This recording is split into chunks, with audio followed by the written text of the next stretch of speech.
ഇഡ്ലി ഇഡ്ലി ഇഡ്ലി ഇഡ്ലി നല്ല ചൂടുള്ള ഇഡ്ലിയാണ് കേട്ടോ. ഇഡ്ലി ഇഡ്ലി എല്ലാവരും വന്ന് വാങ്ങിക്കോളൂ. ഇഡ്ലി ഇഡ്ലി ഇഡ്ലി ഇഡ്ലി വേണോ? ഇഡ്ലി ചൂടുള്ള ഇഡ്ലി. വരും അമ്മേ, വാങ്ങിക്കോളൂ. 20 രൂപയ്ക്ക് തരൂ ചേട്ടാ. അങ്ങനെ തന്നെ. ചട്നിയും വേണം. അതിനെന്താ, തരാലോ. സാമ്പാറും ഉണ്ട്, വാങ്ങിക്കോളൂ. എന്താ, മതിയോ? മതി ചേട്ടാ. നിക്ക് നിക്ക്, നല്ല വറുത്തരച്ച ചട്നി ഉണ്ട്, ഇതും ഒഴിച്ചോളൂ. നിങ്ങൾക്ക് എന്താ വേണ്ടത്? 10 രൂപയ്ക്ക് താ ചേട്ടാ. 10 രൂപയ്ക്കോ? ശരി, താ. എന്താ 5 രൂപയ്ക്ക്? അപ്പൊ 10 രൂപയായി. എന്നാ ചട്നി ഒഴിച്ചോളൂ. എന്താ, മതിയോ? മതി ചേട്ടാ. നിക്ക് നിക്ക്, എന്നാ സാമ്പാറ് പിടിച്ചോളൂ. വീട്ടുകാരോട് അന്വേഷണം പറയൂ. ഇഡ്ലി ഇഡ്ലി ഇഡ്ലി നല്ല ചൂടുള്ള ഇഡ്ലി. സുഖമാണോ ദാസാ? നിന്റെ ഇഡ്ലി വളരെ നൈസാ. അത് തിന്നാ എനിക്ക് വരുന്നതോ ഗ്യാസാ. എന്റെ ആരോഗ്യം നഷ്ടമായാൽ നിനക്ക് നഷ്ടമാണ് ദാസ്. പക്ഷെ ഇന്ന് നിനക്കൊരു നല്ല ലോസ്. കാരണം എന്റെ കയ്യിലില്ല കാശ്. എനിക്ക് തരാമോ ഇഡ്ലി ഒരു പീസ്? തന്നാൽ നിനക്ക് കിട്ടും സ്വർഗത്തിൽ പ്ലേസ്. കാരണം നിന്റെ മനസ്സൊരു ഐസ്. നിന്റെ ആശ എന്തായാലും നന്നായിട്ടുണ്ടടാ. ഇഡ്ലി വേണമെങ്കിൽ നീ കാശെടുക്ക, അല്ലെങ്കിൽ കേക്ക് നിനക്ക് എന്റെ കയ്യിൽ നിന്ന് ചീത്ത. എന്താ അവന്റെ ഒരു ആശ? എടാ, സത്യമാഷിന്റെ പടം ഞങ്ങൾ ഒരുപാട് കണ്ടിട്ടുണ്ട് കേട്ടോ. നീ എനിക്ക് തരില്ലല്ലേ? മര്യാദയ്ക്ക് ഇവിടുന്ന് പോയിക്കോ നീ. കണ്ണുനീർ തുള്ളിയെ സ്ത്രീയോട് ഉപമിച്ച കാവ്യലോ. അല്ല, എന്താ ഭക്ഷണം കഴിച്ചോ? എന്നാ പ്ലേറ്റ് എടുത്തോളൂ, എടുത്തോളൂ. നിക്ക്, 2 എണ്ണം കൂടി വെക്കാം. ചട്നി ഒഴിച്ചോളൂ. നിക്ക് നിക്ക് നിക്ക്, സാമ്പാറുണ്ട്, ഇതാ ഒഴിക്കാം. അടിപൊളിയായിട്ടുണ്ടാവും. എടോ, ഇയാൾക്ക് ഗ്യാസ് ഒന്നും വരുത്തില്ലേ? നാളെ നീയോ ഞാനോ മരിച്ചാല് ശ്മശാനത്തില് വിറകടുക്കി വെക്കാൻ ഇവനെ ഉണ്ടാവുള്ളൂ. അല്ല പിന്നെ ഇങ്ങനെ പോയ അടുത്ത് നീ തന്നെ കേട്ടോ. മാനസമൈനേ വരൂ മധുരം.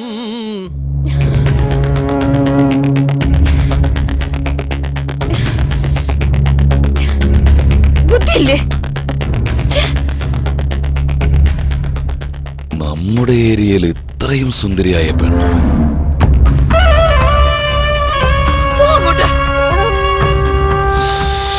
എന്താ സ്ട്രക്ചർ?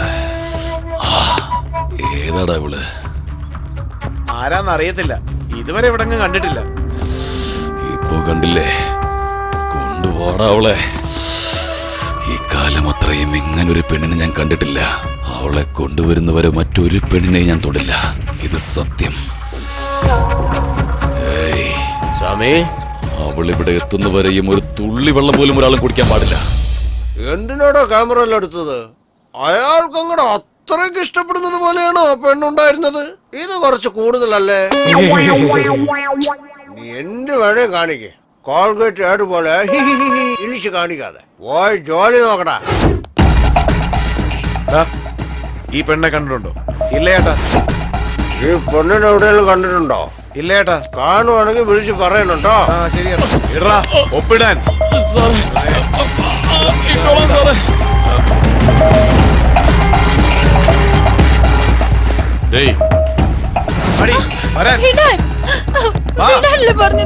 ഇവള് തന്നെയല്ലേ? ഇത് അവളല്ല, ഇതൊക്കെ വേസ്റ്റ്. കൊണ്ടുപോ. എന്താ സ്വാമി, നിങ്ങൾക്ക് ഏത് പെണ്ണിനെ കണ്ടാലും ആ പെണ്ണിനെ പോലെയാണോ തോന്നുന്നത്? അതല്ല സ്വാമി, ഞാൻ എന്തിനാ പറയുന്നെന്ന് വെച്ചാൽ സ്വാമി ഏത് നേരം ആ പെണ്ണിനെ ഓർത്തിരിക്കുന്നതുകൊണ്ടാ. ഈ പെണ്ണിനെ എവിടെയെങ്കിലും കണ്ടിട്ടുണ്ടോ? ഈ പെണ്ണ്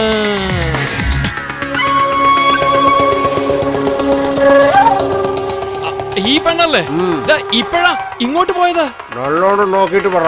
എന്താ ചേട്ടാ ഇത്? എന്റെ കയ്യിൽ നിന്ന് ഇഡ്ലി വാങ്ങി കഴിച്ചവരെ ഞാൻ മറന്നേക്കാം, പക്ഷെ വാങ്ങാത്തവരെ ഞാൻ മറക്കില്ല. ഇപ്പഴാ ഈ കുട്ടി ഇങ്ങോട്ട് പോയേ. വേഗം പോവൂ, പോയിക്കോളൂ. മോളെ, ഇങ്ങോട്ട് വരൂ. നിന്നെ തന്നെ ഇങ്ങോട്ട് വരൂ. അവരെങ്ങാനും നിന്നെ കണ്ടിരുന്നാണെങ്കിൽ പണി തീർന്നേനെ. നിന്നെ ഇതിനു മുമ്പൊന്നും ഇവിടെ കണ്ടിട്ടില്ലല്ലോ. ആരുടെ വീട്ടിലേക്ക് വന്നതാ? പുതിയതായിട്ട് വന്ന ആളാ. എന്താ മോളെ, ഇത്രയും വലിയ സിറ്റിയിൽ നിനക്ക് താമസിക്കാൻ വീടൊന്നും കിട്ടിയില്ലേ? ഒരു സ്ഥലത്തേക്ക് പോകുമ്പോ ആ സ്ഥലം എങ്ങനെയാണ്, അവിടുത്തെ ആളുകൾ എങ്ങനെയാണ് എന്നൊക്കെ അന്വേഷിക്കാറില്ലേ? കാണാൻ നല്ല ഭംഗിയുണ്ട്. ചെറിയ കുട്ടിയാ നീ. എന്തിനാ ഈ സ്ഥലത്തേക്ക് വന്ന്? ഇവിടെ ഉള്ളവരൊന്നും മനുഷ്യന്മാരല്ല മോളെ, മനുഷ്യരെ തിന്നുന്ന മൃഗങ്ങളാ. നിന്നെ പോലുള്ള ചെറിയ കുട്ടികളെ കണ്ട തീർച്ചയായും അവർ വിടില്ല. അത്രയ്ക്ക് മോശപ്പെട്ടവരാ. ഇവിടെ നിന്നും വേഗം പോ മോളെ. എന്റെ മോളെ പോലെയുണ്ട്, അതുകൊണ്ടാ പറയുന്നേ. അതെന്താ അങ്കിൾ, ഈ കോളനിയിൽ ഒരുപാട് പേര് ജീവിക്കുന്നുണ്ടല്ലോ. ആരും ജീവിക്കുന്നില്ലേ എന്നോ? എല്ലാവരും മരിച്ച് ജീവിച്ചോണ്ടിരിക്കുക. നിനക്ക് എന്തെങ്കിലും സംഭവിക്കുന്നതിന് മുമ്പ് നീ വേഗം ഇവിടുന്ന് പോയിക്കോളൂ. പോ. എന്തിനാ അങ്കിൾ, എന്തിനാ സ്വയം പേടിച്ച് എന്നെയും പേടിപ്പിക്കുന്ന? ഇവിടെ ഇത്ര പേരില്ലേ, എല്ലാവർക്കും കൂടി ഒരുത്തനെ എതിർക്കാൻ പറ്റില്ലേ? എതിർക്കാൻ പോയാൽ അവർ കൊന്ന് റെയിൽ പാളത്തിലേക്ക് ഇടും മോളെ. ആ കോട്ടിയുണ്ടല്ലോ, അവൻ സാധാരണക്കാരനല്ല. അവന്റെ ശരീരത്തിൽ ഓടുന്നത് രക്തമല്ല മോളെ, കൊടും വിഷമാണ്.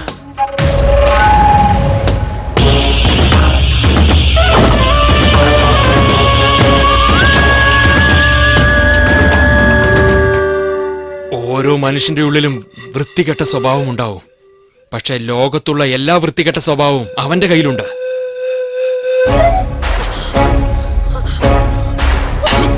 ഇത് ശരിയടർന്ന കലിയുഗം, ഇത് പടവിടർന്ന പോർമുഖം, ഇത് ചതി പടർന്ന മനോഗത ജീവിതമൊരാശ്രയം. ക്ഷുദ്രമാനവന്റെ മുന്നിൽ വീണുടയും മനോബലം, കരിനിറഞ്ഞ കണ്ണിലില്ല നാളം, നേരിനാധാരം. ഇത് ശരിയടർന്ന കലിയുഗം, ഇത് പടവിടർന്ന പോർമുഖം.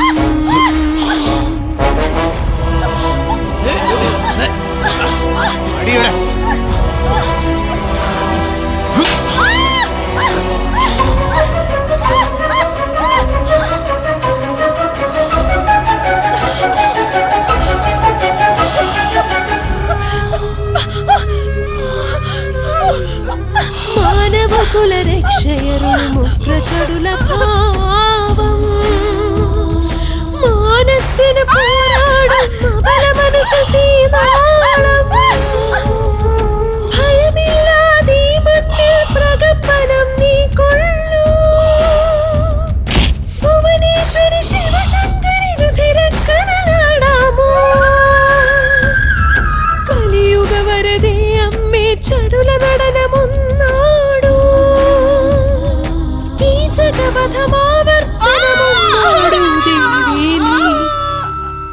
അവൻ എത്രത്തോളം മോശക്കാരനാണെന്ന് വെച്ചാൽ, ഒരു 12 വയസ്സ് മാത്രം പ്രായമുള്ള ചെറിയ കുട്ടിയെ ക്രൂരമായി പീഡിപ്പിച്ചു മോളെ. അന്നു തന്നെ ഞാൻ തീരുമാനിച്ചതാ, എന്റെ കുട്ടി ഇവിടെ ജീവിക്കാൻ പാടില്ലെന്ന്. എത്രത്തോളം ബുദ്ധിമുട്ടിയാലും വേണ്ടില്ല, പക്ഷെ ഇവിടെ ഉണ്ടാവാൻ പാടില്ല. അതുകൊണ്ടാണ് ഹോസ്റ്റലിൽ നിർത്തി അവളെ പഠിപ്പിക്കുന്നത്. അവള് നല്ല പഠിക്കാൻ വേണ്ടിയൊന്നല്ല മോളെ. ഇവിടെ വെച്ച് എന്തെങ്കിലും ഒന്ന് സംഭവിച്ചാ ആർക്ക് എന്ത് ചെയ്യാൻ കഴിയും? അതുകൊണ്ട് നമ്മൾ തന്നെ നമ്മളെ സൂക്ഷിക്കണം. മോളെ, നീ എന്തിനാ ഇവിടെ വന്നതെന്ന് എനിക്കറിയില്ല. പക്ഷേ നിന്റെ മേലൊരു കണ്ണുണ്ട് അവർക്ക്. അവർ നിന്നെയാണ് തെരഞ്ഞുകൊണ്ടിരിക്കുന്നത്. നീ ഇവിടുന്ന് പോകുന്നതായിരിക്കും മോളെ നല്ലത്. വേഗം എങ്ങോട്ടെങ്കിലും പോ. പോയേക്കാം അങ്കിൾ, എന്റെ പണി കഴിഞ്ഞ് ഒരു നിമിഷം പോലും ഞാൻ ഇവിടെ നിൽക്കില്ല. എന്നാൽ അതുവരെ എന്ത് സംഭവിച്ചാലും ഞാൻ ഇവിടുന്ന് പോവില്ല.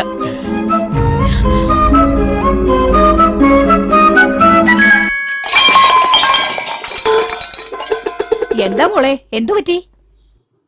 സ്റ്റവ് എവിടെയാന്ന് അന്വേഷിക്കായിരുന്നു. അപ്പൊ ഇതൊക്കെ താഴെ വീണു ആന്റി. അത് കുറെ നാളായിട്ട് ഉപയോഗിക്കാതെ കിടക്കുകയല്ലേ, അതുകൊണ്ടായിരിക്കും അങ്ങനെ. എന്റെ അടുത്തൊരു സ്റ്റവ് ഉണ്ട്, അത് തരാം. എന്താ മോളെ, എന്ത് ചോദിച്ചാലും വേണ്ട വേണ്ടെന്ന് പറയുന്നേ? നമ്മളൊക്കെ വേണ്ടപ്പെട്ട ആൾക്കാരല്ലേ. അതൊക്കെ പോട്ടെ, നിന്നെ വീട്ടിലെല്ലാരും എന്താ വിളിക്കുക? ആന്റി, പഴയ പേരാണല്ലോ. നീ ഒന്നും മിണ്ടാതിരിക്കടാ. നല്ല പേരാ മോളെ, ഞാനും ഇനി അങ്ങനെ വിളിക്കൂ. ഞാൻ പോയി സ്റ്റവ് എടുത്തോണ്ട് വരാം.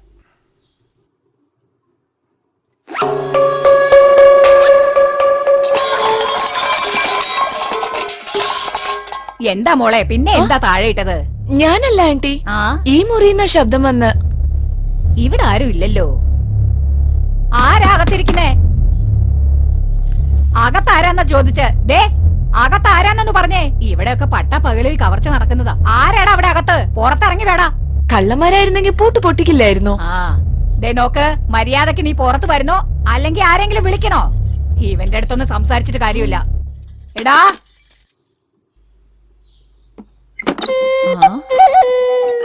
ആരാ നീ? എങ്ങനെയാ പൂട്ടിയ വീട്ടിന്റെ അകത്ത് കയറിയ? പൂട്ടിയ വീട്ടിനകത്തല്ല, എന്നെ വീടിന്റെ ഉള്ളിൽ വെച്ച് പൂട്ടിയിട്ട് പോയിരിക്കോ എന്റെ ഭർത്താവ്. എന്തിനാ? അയാളൊരു സംശയപ്രാണി ആയതുകൊണ്ടായിരിക്കും. അയ്യോ, അതൊന്നുമല്ല കാരണം. ഏതൊരു കോടിന്ന് പറയുന്നവനെ പേടിച്ചിട്ടാ. സൗന്ദര്യമുള്ള പെണ്ണുങ്ങളെ കണ്ടാല് അവൻ പൊക്കിക്കൊണ്ട് പോകുന്നു. ഞാനും കാണാൻ ഭംഗിയുള്ളൊരുത്തിയാണല്ലോ. നിന്റെ ഭർത്താവ് ബുദ്ധിയുള്ളവൻ തന്നെ. 4 മാസമായി ഈ വീട്ടിൽ വന്നിട്ട് പൂട്ടി വെച്ചത് ഞാൻ പോലും അറിഞ്ഞില്ലല്ലോ. ശരി, നീ സൂക്ഷിച്ചിരിക്കണം കേട്ടോ. അത് പിന്നെ നിങ്ങളെ കാണാൻ എന്നേലും സൗന്ദര്യം ഉണ്ടല്ലോ, എന്നിട്ട് എങ്ങനെ പേടിക്കാതെ പുറത്തിറങ്ങി നടക്കുന്നേ?